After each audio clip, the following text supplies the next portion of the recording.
this book, I was thinking junior year, I figured out I really, really wanted to go to the Naval Academy. And I see Luke Gerard, you're going to the Naval Academy, so way to go, man, you did it.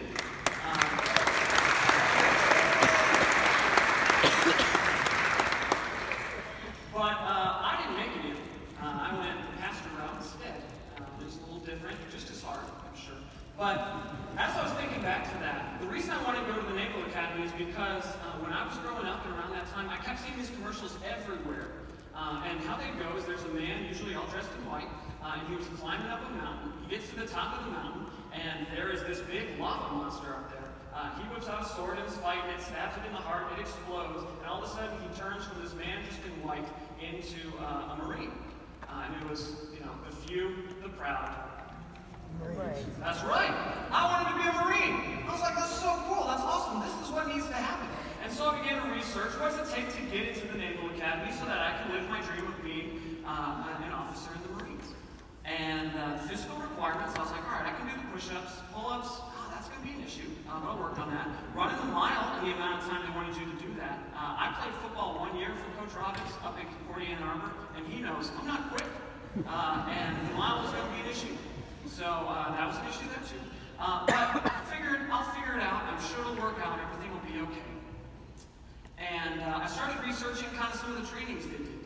Because being a Marine means you're one of the first ones in. You have to know what you're doing. You have to know your job. You have to be prepared. You have to be built for what's going next. You can't hesitate. You got to be ready for what's coming. And as I was watching some of these trainings, one of them that I remember seeing are these group of Marines, they're a little unit. They're stacked up on a door. They're about to break into this room in order to save a hostage. And as they break in, there's only a split second where they're vulnerable, where they could be a target. But then they just cross over. They're immediately watching each other's backs. They're in the room. They know exactly what they're doing. They're not questioning, like, okay, do I shoot the guy? Do I just kind of look at him? Do I talk with him? Do I ask questions? No, they're in. They shoot. They're out. Person's safe. And as I was thinking about that, and thinking about how as these men and women are walking into these different buildings, or walking into these different situations, bullets flying, grenades going off, flashbangs, smoke, people yelling, all these different people coming at them from all different directions, I thought, man, what a great image for the Christian life.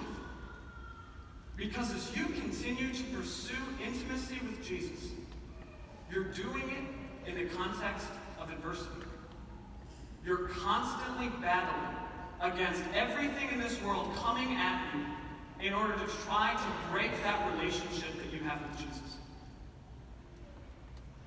And so, as I was thinking about how each and every one of you have gone through these last 4 years, learning more and more about math and science and history and doing different sports, doing different extracurriculars, going to band, going to choir, figuring out what classes you enjoy, what classes you don't, you have been fighting a battle.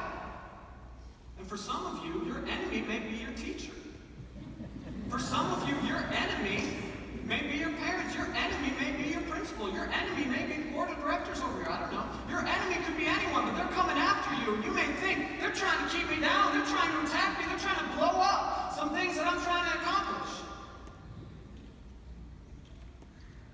But they got you here. These people out here have bled, have sweat, have cried to get you here. And even more than that, they thought it was more important to make sure that you were surrounded by Jesus every day of your life in this school. You had the opportunity to not only learn all these practical things that you'll need for this world, but that you'd also learn about the love that Jesus has for you. And so what I want to say to you is congratulations. You've won this battle. Yeah, 1 or 2 people agree with me. All right? You did it. But as you leave, you're about to walk into a much more realer world. Some of you going off to college, some of you going off into the working world. And what I want you to know is that as you leave this place, as you leave this immersion in Christianity, that pursuit of intimacy with Jesus is going to become much harder. Because the devil knows what you've been going through. The devil knows the preparedness that you've walked through. The devil knows the training that you've had. The devil knows how close you are with Jesus. And he's not just going to let you continue to pursue that relationship. He's going to come after you. He's going to fight you. He's going to try to take that away from you. But what I want you to know is God had a plan for that. Paul, in his letter to the Ephesians, ends it by giving some words of encouragement about the armor of God. And how he kicks off that final little section as he says, finally, be strong in the Lord and in the strength of his might. And what Paul is saying there is God chose you. God chose you. He had a plan for you from the very beginning. He had a purpose for you from the very beginning. Just like Jordan said, for I know the plans I have for you, said the Lord. Plans to give you a hope and a future. He's not trying to hurt you. He's not trying to let you down. He's equipping you for what's coming next. He's given you all of these awesome things. And the one piece of the armor of God that I want you to focus on today is the helmet of salvation. Because today you're wearing your own helmet of salvation. And let me explain. Back in Paul's time, when you would wear a helmet going into battle, it served two purposes. One, pretty practical, protect your head. Two, to already stamp in the minds of your enemies that you were going to win. A helmet was decorated in such a way that made sure that it stood out so that if you had someone who was retreating, if they didn't remember your face, they were going to remember your helmet. And the Roman soldiers were all about that. That's why they had the bright red all over their helmet. That's why they made sure that it was a spectacle that they were wearing on their faces. So that you would remember who beat you. And so when we think about the helmet of salvation, we get the opportunity to wear something that is declaring our victory over sin, death, and the power of the devil already. You see, as you guys leave high school, as you guys leave Lutheran High North and go on to whatever you're doing next, the enemy's coming. But just like Jordan said again, beginning and endings, this is an end. And you get to celebrate the victory. Your helmet today, your helmet of salvation, your helmet of victory is shaped like a graduation cap. Y'all did it. But as you leave, continue to keep on that helmet of salvation. Continue to stand firm before the devil, because the devil's going to come at you with schemes. The devil's going to come at you in different ways to try to break you down and try to ruin that relationship. And when I say schemes, just so you know, this is where I'm going to nerd out for just a moment. Schemes, in the Greek, is a passive participle. Alright? I'm sure y'all know exactly what that is. What that means, that it's passive, is that the devil's not going to come directly at you and tell you, man, you're an idiot, I'm going to take you away from Jesus. No, the devil's going to sneak around and try to sneak into your life in different ways and try to pull you away from him in ways that you don't expect. I assume you all have. How many of y'all have seen The Lion King? Good. All right. If you have not seen The Lion King, shame on you. Like, go watch it. All right, you gotta see The Lion King. So in The Lion King, the enemy is Scar. I have a different take on it. I think Simba's the enemy, but for this sake, we're going to say Scar is the enemy here. And how does Scar come at Simba? He encourages him to go and do the things that his father told him not to do. He encourages him to go to that elephant graveyard. He encourages him to go sit in the gorge. He encourages him to do all the stuff that Mufasa was like, no, it's dangerous, stay away from that. And then after he encourages Simba, what happens when he follows up with Scar again? What happens after Simba sins and falls apart and breaks the rules that his father's placed in front of him? Scar's not there like, oh dang, we messed up, we should probably do better next time. No, Scar is right there, just like the devil, coming after each and every one of you, coming after each and every one of you, telling you, how could you? How could you do that? How could you look at that website? How could you do that with your girlfriend? How could you cheat on that test? How could you steal from that homeless person? How could you do that terrible, awful thing and then put it on Facebook? How could you do all of this evil? And then the final jab that Satan throws at you is, how could God possibly love you? Because all the devil wants is to steal, kill, and destroy the victory that you already have in Jesus. All the devil wants to do is make you think, I'm not worthy. And let me tell you, you're not. But because of Jesus, you are. You see, because of Jesus, you are no longer a child of wrath. No, now you are a child of God. And if you look around you right now, and you look around at the world, and you look around, especially here in Houston, at all the different high schools, there aren't a ton of people. There aren't a ton of Christians in the world. We're the few. And today, we're definitely the crowd. That's you.